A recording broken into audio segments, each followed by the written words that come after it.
자, 지난 시간에 우리가 이제 그 사법부의 정의, 국가에서 만든 이제 법을 갖다가 사법부가 이제 그 법을 적용해서 판결하는 일을, 즉 재판 이꼴 사법이라 봐도 무방하다 뭐 이렇게 얘기했고, 또 이제 사법부의 독립이 헌법에 보장돼 있다. 특히 헌법 103조에는 법관은 헌법과 법률에 이제 따라서 자신의 양심에 의거해 가지고 독립적으로 재판한다 함으로써 공정한 재판이 이루어질 수 있게 사법부의 독립이 보장돼 있다. 그것도 추가적으로 거기에 이제 우리나라 이제 법원의 이제 조직, 지방법원, 그 위에 고등법원, 그 위에 이제 대법원, 이렇게 해가지고는 법원에 이제 이 등급을 나눠놨고, 그 등급을 나눈 이유가, 3심, 즉, 3번의 재판을 통해서 최대한 공정하고 신뢰성 있는 재판을 받을 수 있게 하기 위해서다라는 것도 얘기를 했었고, 1심에 불복해서 2심을 요청하는 걸 상고, 그리고 2심에 불복해서 대법원에 최종심을 요청하는 걸, 1심에 불복해서 2심 가는 게 항소, 2심에서 3심을 요구하는 걸 상고, 이렇게 항소와 상고 배웠고,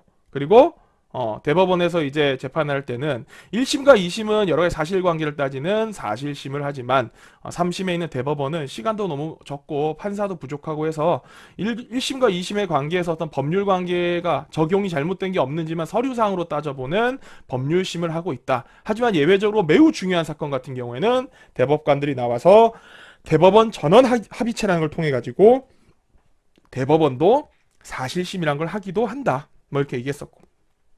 그리고 이제 또 뭐 얘기했던 게 뭐 3심이 확정이 되더라도 새로운 이제 범인이 등장하거나 증거가 등장하게 되면은 다시 재판을 1심부터 다시 시작하는 재심이란 제도도 있다. 그래서 우리가 화성에 있었던 그 연쇄살인 사건에서 억울하게 이제 범인으로 몰려서 20년 옥살이를 했던 윤성이라는 분이 그 재심 제도를 통해서 무죄를 받았다. 뭐 이런 까지 얘기를 우리가 했었습니다.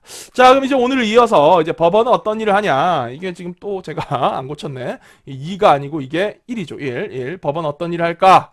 자, 여기 이제 우리나라 법원의 종류를 쭉 놓고 이제 각각이 어떤 일을 하는지 같이 한번 살펴보겠습니다. 자, 먼저 자, 재판별 법원의 종류. 자, 일반적인 민사 재판이나 형사 재판은 1심은 보통 지방법원, 물론 1심 이제 지방법원이 하고 2심 고등법원, 무조건 2심을 고등법원이 하진 않아요. 이따가 제가 설명하겠지만 3심은 대법원 해서 이제 지방법원, 고등법원, 대법원 순으로 간다라고 여러분들이 이제 일해도 뭐 크게 틀리진 않아요. 자, 하지만 재판의 종류에 따라서 담당하는 이제 특수법원이 있기도 합니다. 특수법원. 자, 한번 같이 봅시다.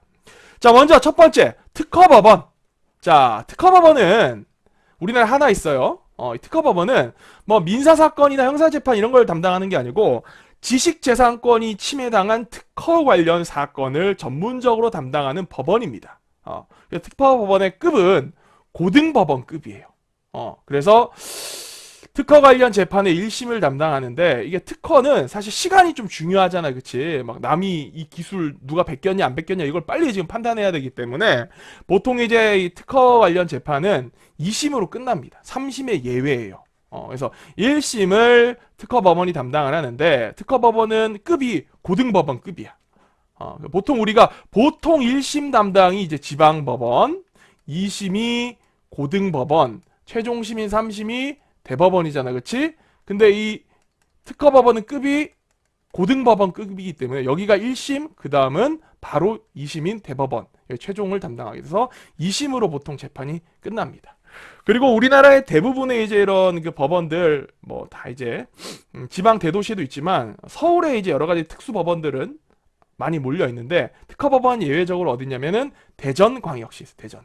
왜 대전광역시 있냐면 이 특허 업무를 담당하고 있는 특허청이 대전에 있거든. 그래서 특허청 있는 옆에 이 특허법원이 있습니다. 그래서 여러분들 뭐 특허 관련된 재판은 주로 누가 담당한다? 특허법원이 담당한다. 근데 특허 재판은 특별히 2심제로 보통 끝난다. 이렇게 이제 이해하고 있으면 됩니다.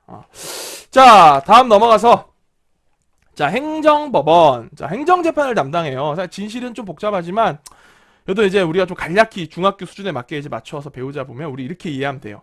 행정기관을 대상으로 하는 재판인 행정재판이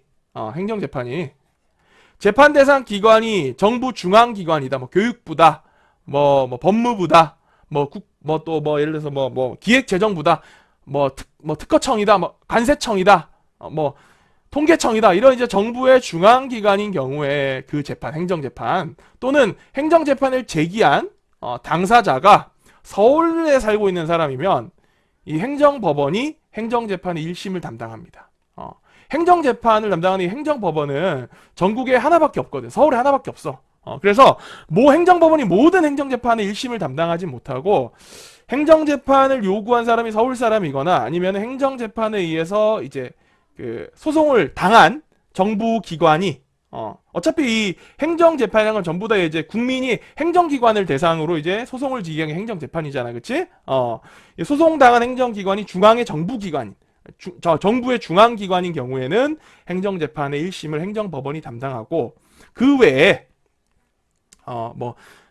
예를 들어서 경기도청을 대상으로 경기도 사람이 행정소송을 제기했다.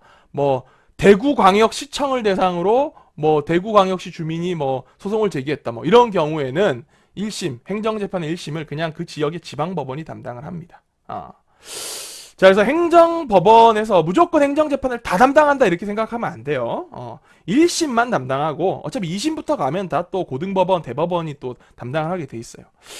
그냥 이제 여러분들 그냥 중학교 수준으로는 행정재판은 행정법원이 많이 맞는구나 이렇게 이해하시면 됩니다. 자, 그 다음에 지방법원에 합의부와 단독부라는 게 있어요. 이게 무슨 말이냐면 아까 제가 여러분한테 얘기할 때 앞선 시간 수업에도 얘기했지만 우리가 보통 1심이 지방법원, 2심이 고등법원, 그리고 3심이 대법원이다 이렇게 제가 이제 이해를 해도 아주 틀린 건 아니지만 100% 맞는 건 아니라고 얘기했죠. 그게 왜 그러냐면 3심은 무조건 대법원이거든. 근데 2심이 고등법원일 수도 있고 지방법원일 수도 있어요. 이게 이제 무슨 말이냐? 자, 1심을 맡을 때 지방법원에는 또 단독부가 있고 합의부라는 게 있습니다.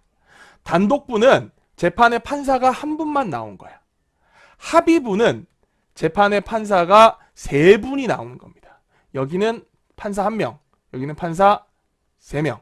자, 그래서 만약에 1심이 지방법원의 단독부에서 1심이 재판이 이루어졌었다. 그럼 2심이 고등법원으로 가는 게 아니고 지방법원 본원에 있는 합의부, 3명이 하는 합의부로 2심이 가요.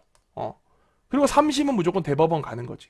근데 만약에 1심이 지방법원의 합의부에서 이루어졌다. 그러면 이때 2심은 어디로 가냐? 고등법원으로 가게 되는 겁니다. 무슨 말인지 이해됐죠? 1심의 출발, 재판 1심 첫 번째 재판 출발이 단독부에서 했냐 합의부에서 했냐에 따라서 2심의 법원이 달라지는 거야. 1심이 지방법원의 단독부면은 2심은 지방법원의 합의부로 가는 거고 1심이 지방법원의 합의부면 2심은 고등법원으로 가는 겁니다. 하지만 출발이 어디였든지 간에 최종 3심은 무조건 대법원이다. 자, 그러면 선생님 1심을 담당하는 이 재판, 이 법원이 지방법원의 단독부일지 합의부일지는 누가 정합니까? 자, 민사재판일 경우에는 소송의 금액이 2억이 넘어가거나 또는 형사재판인 경우에 형량이 징역이나 그냥 금고 1년 이상의 사건이면 1년 이상 가둬두는 사건이면 좀 센 사건들이야. 센 사건, 중한 사건인 경우에는 1심을 지방법원의 합의부가 담당을 합니다. 그럼 이제 2심은 고등법원을 가겠지, 그치? 근데 만약에 이제 사건이 민사소송인데 가액이 2억이 안 돼. 800만 원짜리 사건이다. 또는 이게 형사재판인데 범죄가 보니까 파리바게트에서 빵 3개, 단팥빵 3개 훔쳐가지고, 이거 징역 1년 절대 안 나와. 이거 벌금형으로 보통 끝나거나, 집행유예 끝날 것 같다. 즉, 좀 가벼운 사건이다. 이제 그러면은, 이제 합의부가 가지 않고 판사 혼자서 판단하는 단독부에 이제 배정이 됩니다. 그러면 이제 단독부에 배정되면 2심은 지방법원의 합의부가 담당을 하게 되겠지. 자, 그래서 우리가 지방법원의 합의부와 단독부의 차이가 뭔지, 그리고 합의부와 단독부 중에 어디서 출발했냐에 따라서 2심을 맡은 이 법원이 고등법원일 수도 있고 지방법원의 합의부일 수도 있다. 이렇게 얘기를 했습니다. 자, 넘어가서 자, 그 다음에 이제 여러분들 가정법원에 대해서 한번 볼게요. 가정법원. 가정법원은 이제 가정에서 주로 일어나는 일들, 이혼 소송이라든지 또는 혼인 무효. 이 혼인이 이제 애초에 무효다라는 걸. 이혼하고 좀 달라요. 이혼은 둘이가 결혼해서 살고 있는 건 서로 인정하고 있는데 서로 여러 가지 이유 때문에 이제 혼인 관계를 정리하고자 할 때 하는 게 이혼이고, 혼인 무효는 애초에 이 혼인 자체가 정당하지 않은 혼인이기 때문에 이걸 무효로 해달라는 이제 이 재판이 혼인 무효 소송 재판이거든요. 뭐 예를 들자면 이거예요. 어떤 A라는 이제 남자가 B라는 여성하고 이제 결혼했는데 알고 봤더니 A가 법적으로는 총각인데 결혼하지 않았는데 본래 자기 가족이 따로 있었던 거예요. 가정을 이미 꾸리고 있었고 사실상 아내도 있고 둘 사이에 자식도 있었어. 10년 넘게 그렇게 살았는데 대외적으로는 자기가 총각인 것처럼 행세를 해서 이 B라는 여성과 이제 새로 결혼을 하게 된 거지. 이때 B가 이 사실을 알게 되면은 억울하잖아, 그치? 나는 A가 유부남인지 몰랐다. 법적으로 이제 총각이니까 당연히 총각인 줄 알았지. 실제로 이 남자가 가정이 있고 뭐 그 사이에 자식도 있고 막 뭐 사실혼의 관계에 있는 사람인지 몰랐다. 내가 그래서 A랑 결혼하게 된 내 모든 기록을 무효로 해달라. 애초에 혼인이 없었던 걸 해달라라고 하는 게 혼인 무효 소송입니다.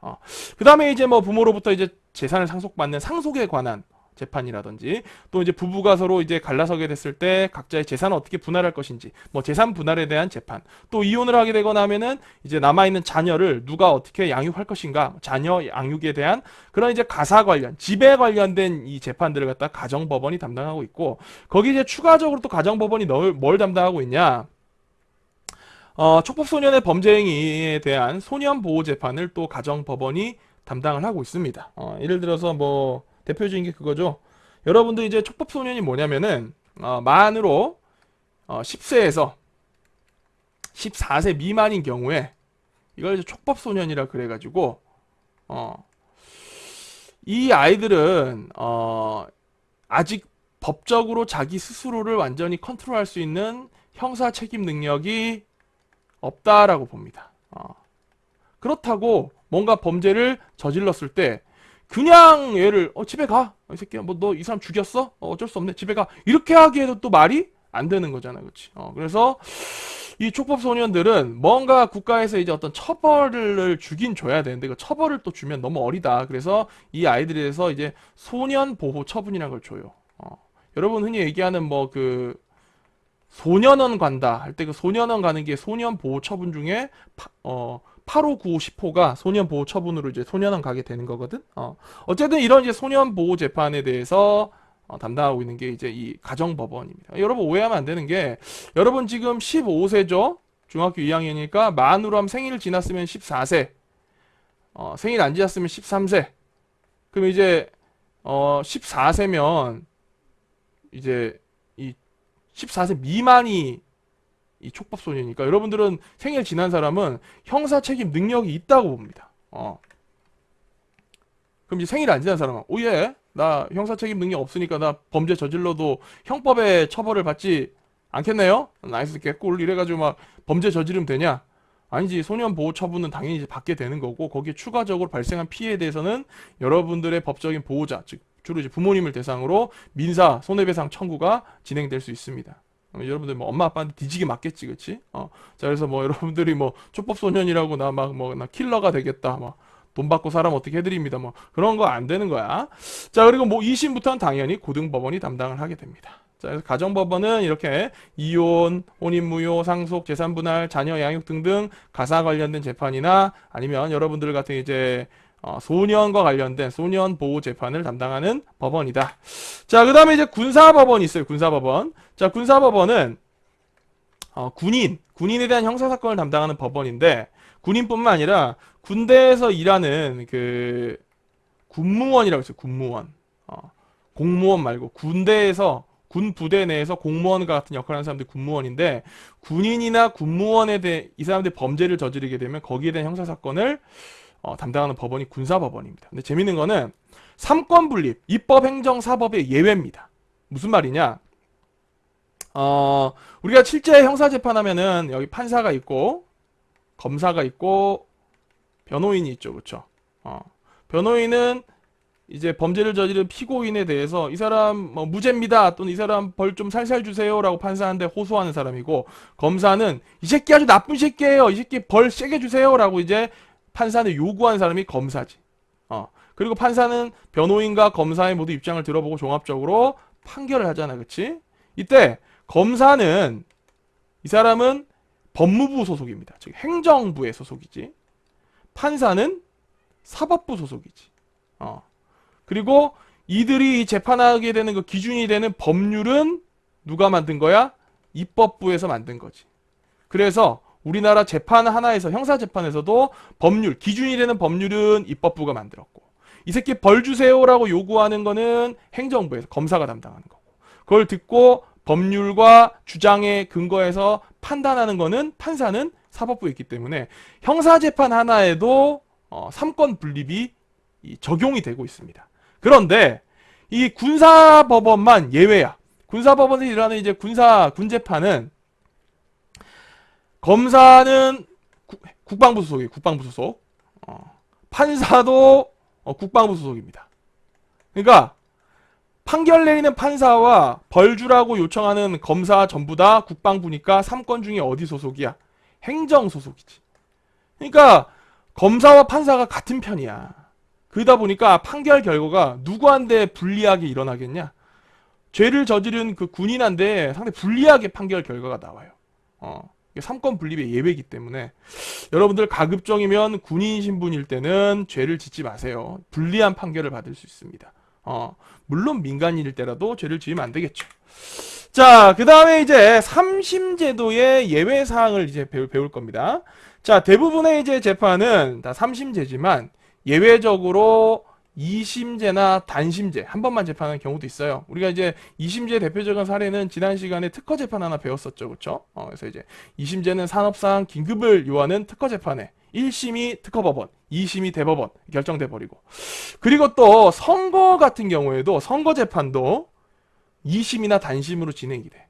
기초자치단체장, 강서구청장 또는 기초자치단체 의원, 강서구의원 같은 경우의 선거 재판, 이런 경우에 이제 2심으로 끝납니다. 그냥 고등법원, 바로 대법원 이렇게 이어져 버리고, 한 번만 하는 재판 단심제는 언제냐? 지금 이제 우리가 지난 시간에 배웠던 계엄령이 선포되거나 또 지금 전쟁이 발생했어. 이때 사형을 제외한 군사재판 전부 단심으로 끝납니다. 지금 전쟁 중이라서 이 새끼 스파인 것 같은데, 이 새끼 스파인지 아닌지 막 저게 스파인 것 같아. 근데 이제 뭐 이걸 재판을 3심을 한다. 그럴 시간이 없지 지금. 그래서 이제 전시의 군사재판은 사형을 제외한 거, 사람 한번 죽여버리면 끝나는 거니까 사형을 제외한 군사재판은 전부 단심으로 합니다. 또 대통령 선거나 국회의원 선거 또는 광역자치단체장, 서울특별시장, 광역자치단체 의원, 서울특별시 의원 이런 거의 선거재판은 한 번에 끝냅니다. 단심제로. 자, 이런 것들이 이제 3심제의 예외 사항이지만 일반적으로 민사재판이나 또는 형사재판은 전부 뭘 한다? 3심 제도를 진행하고 있습니다. 자, 여기까지 해서 우리가 법원에 대해서 배워봤고, 다음 시간에는 헌법재판소에 대해서 같이 한번 배워보도록 하겠습니다. 자, 정리해보자면, 자, 재판에 따라서 법원의 종류가 나뉘게 되는데, 일반적인 민사재판, 형사재판은 지방법원, 고등법원, 대법원이 하지만 재판의 종류에 따라서 1심을 담당한 특수법원이 있기도 하다. 뭐 특허법원, 얘는 이제 1심 담당이 아니라 2심 담당이지. 특허 재판만 예외적으로 1심, 2심으로 끝나버리니까. 그래서 이제 특허 관련된 소송은 특허법원이 맡는다. 국가기관과의 행정소송 관련된 행정재판은 1심을 주로 행정법원이 맡지만, 소송 당사자가 국가 중앙정부기관이거나 소송을 제기한 국민이 서울 시민인 경우에는 이제 서울에 하나밖에 없는 행정법원이 그 1심을 담당하지만, 그 외의 경우에는 1심을 행정법원이 아니고 행정재판이라 할지라도 지방법원이 담당한다. 자, 그 다음에 지방법원의 합의부와 단독부, 이거 먼저 얘기했죠. 2심을 담당한 기관이 고등법원일 수도 있고 지방법원의 합의부일 수도 있는데, 1심을 지방법원의 단독부에서 출발했냐 아니면 합의부에서 출발했냐에 따라서 2심 담당한 법원이 바뀐다, 뭐 얘기했었고, 그 다음에 이제 가정법원, 이혼, 혼인무효, 상속, 재산분할, 자녀 양육이나 또는 촉법소년이 저지른 범죄에 대한 소년보호 재판 같은 것들을 가정법원이 맡는다 했었고, 그리고 군사법원, 군사법원은 이제 3권 분립의 예외인 이 법원이기 때문에 여러분들 군인 신분이거나 군무원 신분일 때는 가급적 형사소송을 당할 수 있는 죄를 짓지 말아라, 뭐 이렇게 했고, 마지막으로 이제 3심제도 예외사항도 있다, 뭐 이렇게 하면서 우리가 오늘 수업을 다 들었죠. 그렇죠? 자, 다음 시간에 헌법재판소에 대해서 한번 배워보도록 하겠습니다. 고생했습니다.